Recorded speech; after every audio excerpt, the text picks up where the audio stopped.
Hey, this is Mark from Sties Creative. You remember that story about the frog in the kettle? You know, that poor soul died because the water kept getting hotter and hotter just gradually, and he didn't jump out of the pot. Now, if your business has been investing monthly in on-site SEO and or Google Ads, you may have unfortunately fallen into a very expensive set it and forget it kind of mentality. But that's okay, because today I'm going to tell you how you can reinvest into other marketing efforts that can really boost your return on investment. But I thought being on the first page of Google was everything. Well, the answer is it used to be, but it isn't any longer, and let's take a look why. So number one, do you do Google Ads month in, month out? And do you love setting your money on fire?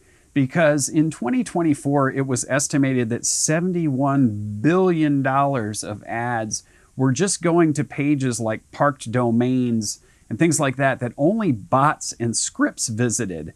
And that was like a 31% increase over the past couple of years of wasted ad spend. And this became such an issue that in October of 2024, Google had to come out and say, hey, we promise we're no longer going to just automatically place your ad on these pages that only bots visit. I'm not accusing Google of anything, but think about it that they had to come out and make that statement. Number two, have you taken a close look at how Google search results pages have been changing? Let's examine this and take a much closer look. Now, what I'm showing you here are some results that we had when we were examining things for a lawyer client that we have in Columbus, Ohio. And you can see at the top of the page that these sponsored ads or screened ads, and only the top two payers get shown without a searcher having to click a More Bankruptcy Lawyers button. Now, I don't have the stats on how many people click something like that, but think about it. If your ad is placed at the bottom of that list on a secondary page that the user has to click something to take an action to go to, it's got to be a pretty diminished number. So below that, you have your Google Maps, and you might think, well, I can get on Google Maps because I have a Google business profile. But look here, see how the top one is sponsored? That's an ad. So what if most of these become ads, or all of these become ads? And then below that, on this particular search, you had 8 listing websites that are kind of like yellow page sites. They just list, in this case, the lawyers in the area, take up so much real estate so that at the bottom of this page, there is only one organic listing for a law firm in the area for this search.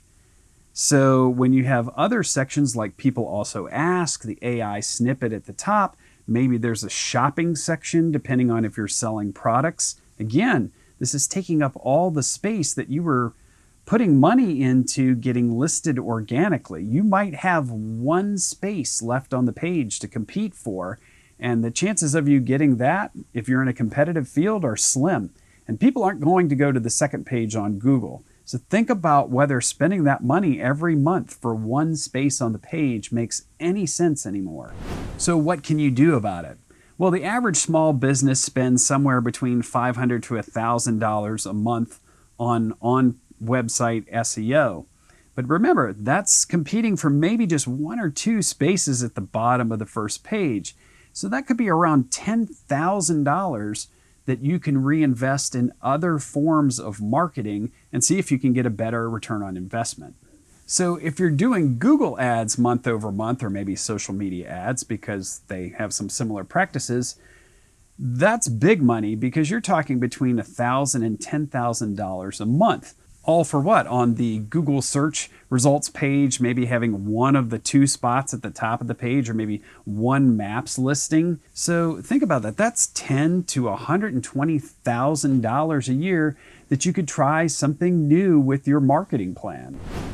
So let's try something new this year. Let's just reinvest even a portion of what you were spending for on-site SEO or for ads and put it into something like podcasting, or a vlog on YouTube, or being on somebody's podcast or vlog, streaming TV ads, Alexa or voice search, email marketing. Email is going to be huge this year. Traditional ads like billboard or transit ads, sponsorships, collaborations, or working with an influencer. Sties Creative has already started helping clients who've realized they can't win this Google game, and you have options too. So if we can be of help to you in diversifying your marketing, we love coming up with customized solutions for clients that save them money. And we truly hope that this upcoming year is the most successful and profitable for you and your business.